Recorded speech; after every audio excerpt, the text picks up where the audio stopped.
Price எல்லாம். நாள் 134 தியான பகுதி 2 சாமுவேல் 3ஆம் அதிகாரம் மற்றும் 4ஆம் அதிகாரம். 3ஆம் அதிகாரத்தை நாம் வாசிப்போமானால், அதில் சவுலின் குடும்பத்துக்கும் தாவீதின் குடும்பத்துக்கும் நெடுநாள் யுத்தம் நடந்தது. தாவீது வர வர பலத்தான், சவுலின் குடும்பத்தாரோ வர வர பலவீனப்பட்டு போனார்கள். இதில் 2 குடும்பத்தாரை நம்மால் பார்க்க முடியும். ஒன்று தாவீதின் குடும்பம், ஒன்று சவுலுடைய குடும்பம். தாவீதுடைய குடும்பத்தார் நாளுக்கு நாள் பலப்பட்டார்கள். சவுலுடைய குடும்பமோ நாளுக்கு நாள் பலவீனப்பட்டு போனார்கள். தேவப்பிள்ளைகளாகிய நாம் நம் குடும்பத்தின் மேல் கவனம் செலுத்த வேண்டும்.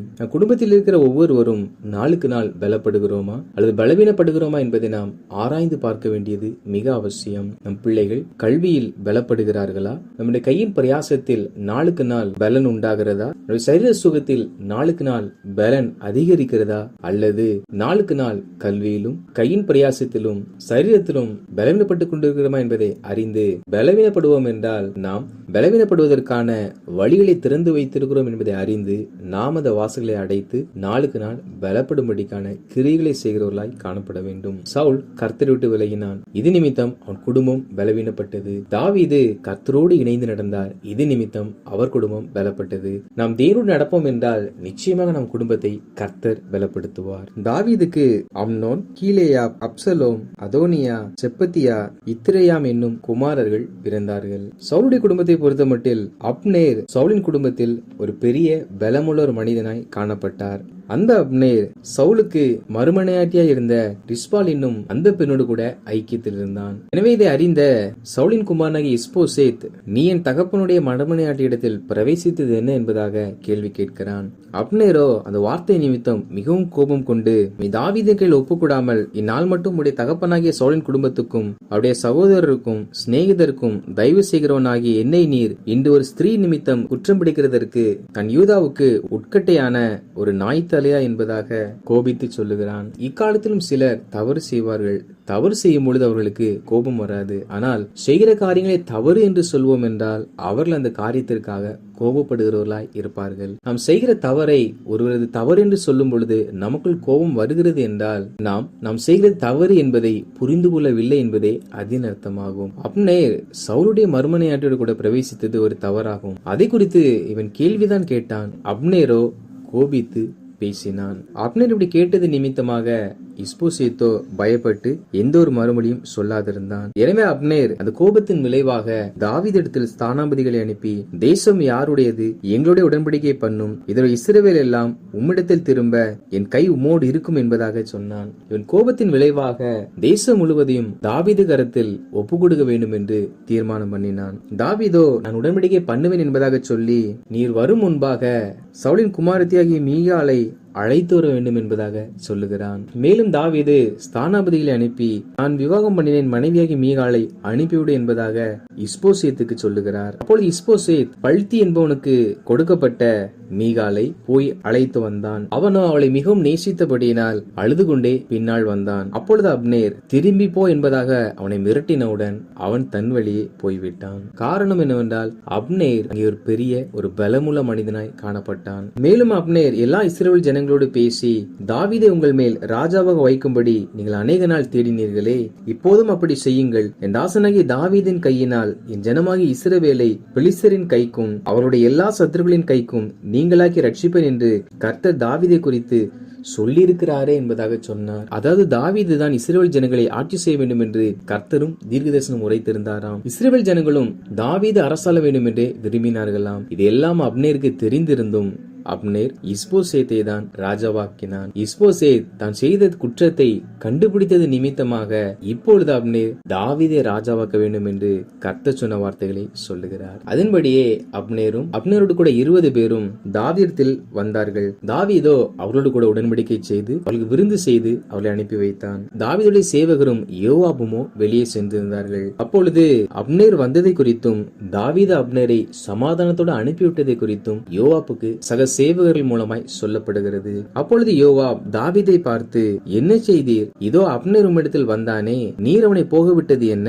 நேரின் குமாரனாகிய அப்னேரை அறிவீரே, அவன் உம்மை மோசம் போக்கவும் உம்முடைய போக்குவரத்தை அறியவும் நீ செய்கிறதை எல்லாம் ஆராயவும் வந்தான் என்பதாக சொன்னான். தாவீது ராஜாவோ யோவாப் சொன்ன வார்த்தைகளை பெரிதாக எடுத்துக்கொள்ளவில்லை. எனவே யோவாப் தாவீதை விட்டு புறப்பட்டு ஆட்களை அனுப்பி தாவீதுக்கு தெரியாமல் அப்னேரை அழைத்து அவனோட ரகசியமாய் பேசி தன் தம்பியாகிய ஆசேலுடைய இரத்த பலியை வாங்க அப்னேரை கத்தியால் குத்தி கொன்று போட்டான். இந்த காரியங்கள் தாவீதுக்கு அறிவிக்கப்பட்ட போது தாவீது அப்னேரின் இரத்தத்திற்காக என் மேலும் என் ராஜ்யத்தின் மேலும் கர்த்தருக்கு முன்பாக என்றைக்கும் பழி இல்லை, அது யோவாபுடைய தலையின் மேலும் அவன் தகப்பன் குடும்பத்தின் மேலும் சுமந்திருப்பதாக.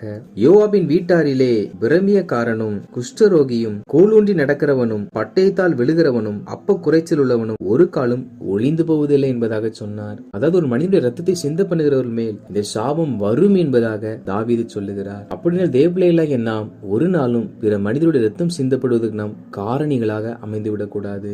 அப்படி நாம் பிற மனிதனுடைய ரத்தம் சிந்தப்படுவதற்கு காரணமாய் அமைவோம் என்றால் நாம் பார்த்த இந்த சாபங்களானது நம் தகப்பன் வீட்டாரையும், அதாவது நம்மோடு உடன் பிறந்த நம் சகோதரருடைய குடும்பங்களையும், நமக்கு அடுத்த சந்ததி நாம் பெற்றெடுக்கிற பிள்ளைகளையும் அவர்கள் பிள்ளைகளையும் கூட அவைகள் பாதிக்க நேரிடலாம். எனவே ஒரு நாளும் பிற மனித இரத்த பலிகளுக்குள் நாம் சிக்கிக் கொள்ளாதபடிக்கு மிகவும் நம்மை காத்துக்கொள்ள வேண்டும். எனவே அவர்கள் அப்னேரை அடக்கம் பண்ணும் பொழுது தாவீது தாமே ஒரு ராஜாவாக இருந்தும் அப்னேரை அடக்கம் பண்ணுவதற்கு பாடைக்கு பின்னாலே சென்றான். ராஜா அப்னேருக்காக மிகவும் அழுதான், ஜனங்களும் அழுதார்கள். அப்பொழுது தாவீது மதிகெட்டவன் சாகிறது போல் அப்னேர் செத்து போனானே, உன் கைகள் கட்டப்படவும் இல்லை, உன் கால்களில் விலங்கு போடப்படவும் இல்லை, துஷ்டர் கையில் மடிந்து போகிறது போல மடிந்தாயே என்று தாவீது புலம்பினார். இங்கே அப்னேரோடு யோவாப் யுத்தம் பண்ணவில்லை, அப்னேருடைய கைகள் கட்டப்படவும் இல்லை, கால்களில் விலங்கும் போடவில்லை. யோவாப்போ தந்திரமாய் அழைத்து கொலை செய்தான். இதற்கு பிற்பாடு தாவீதை அப்பம் புசிக்கும்படி சொல்லுகிறார்கள். தாவீதோ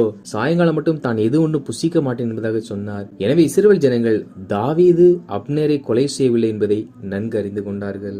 4ஆம் அதிகாரத்தை வாசிப்போமானால் அதில் அப்னேர் செத்து போனதை சவுலின் குமாரன் கேட்டபோது அவன் கைகள் திடனற்று போயிற்று, இஸ்ரவேலர் எல்லாரும் கலங்கினார்கள். அதாவது அப்னேர் தான் இஸ்போசேத்தை ராஜாவாக்கினான். அப்னேர் மறைத்து போனவுடன் இஸ்போசேத்துடைய நம்பிக்கை எல்லாம் போய்விட்டது. அப்னேர் மரித்து போனது நிமித்தமாக இஸ்ரவேல் ஜனங்களும் கூட கலங்கி கொண்டிருந்தார்கள். சவுலின் குமாரனுக்கு பானா, ரேகாப் என்னும் 2 படைத்தலைவர்கள் இருந்தார்கள். அவர்கள் இஸ்போசேத் மத்தியான வேளையில் தன் மனைவியுடன் ஐக்கியத்தில் இருக்கும் பொழுது இவர்கள் போய் அவனை கொன்று போட்டு அவன் தலையை வெட்டி கொண்டு தாவீதுக்கு முன்பாக போய் இதோ உம்முடைய சத்துருவாகிய சவுலுடைய குமாரனாகிய இஸ்போசேத்தின் தலை என்பதாக சொன்னார்கள்.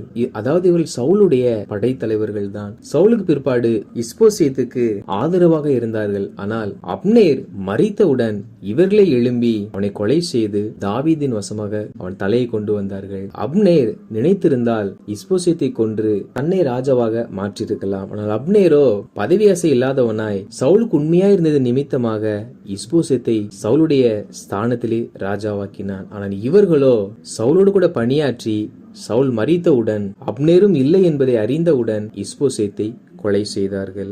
அப்பொழுது தாவீது அவர்களை நோக்கி ஒரு நற்செய்தி கொண்டு வருகிறேன் என்று சொல்லி சவுல் செத்து போன என்பதாக சொன்னதை இவர்களுக்கு குறிப்பிட்டு அவன் தனக்கு வெகுமானம் கிடைக்கும் என்று எதிர்பார்த்தான். நானும் அவனை கொன்று போட்டேன், நீங்களோ தன் படுக்கையின் மேல் படுத்திருந்த மனிதனுக்கு விரோதமாய் எழும்பி அவனை கொலை செய்தது நிமித்தமாக உங்களை நான் அழித்து போடாமல் இருப்பனோ என்று சொல்லி தன் சேவகருக்கு கட்டளையிட்டான். அதாவது காலத்தில் ராஜாவிடத்தில் ஏதாவது ஒரு காரியத்தை சொன்னால், குறிப்பாக நல்ல காரியங்களை சொன்னால் ராஜா அநேக வெகுமானங்களை கொடுப்பார். எனவேதான் சவுலை கொன்றவன் தாவீதிடத்தில் வந்து ஏதாயிலும் ஆதாயம் பெற வேண்டும் நினைத்தான். இறுதியாக அவன் ஜீவன் பறிபோனது. இவர்களும் இஸ்போசேத்தின் தலையை வெட்டி கொண்டு வந்து தாவீதிடத்தில் கொடுத்தால் தாவீது வெகுமானங்களை கொடுப்பார் என்பதாக நினைத்தார்கள். ஆனால் தாவீதோ சவுலையும் பகைக்கவில்லை, இஸ்போசேத்தையும் பகைக்கவில்லை. இது நிமித்தம் நற்செய்தி என்று சொல்லி துர்ச்செய்தி அறிவித்தவர்கள் கொலை செய்யப்பட்டார்கள். இவர்கள் தாவீதுக்கு நற்செய்திகளாக காணப்படாமல் துர்ச்செய்திகளாகவே காணப்பட்டது. இன்றும் சிலர் நல்ல காரியம் என்று சொல்லி தீய வார்த்தைகளை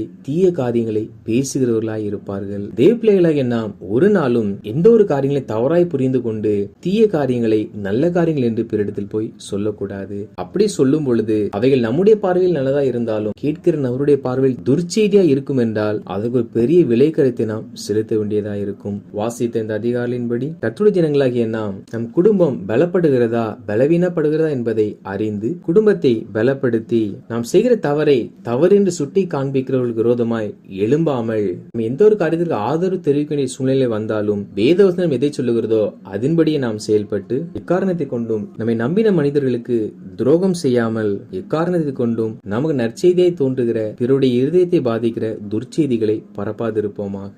நாம் இப்படி இருப்போம் என்றால் நிச்சயமாக கர்த்தர் குடும்பத்தை பலப்படுத்துவார், அநேகருக்கு நம்மை ஆசீர்வாதமாய் வைப்பார். கர்த்தர் தாமே நம்மை அப்படி பலப்படுத்தி வழிநடத்துவாராக. ஆமேன்.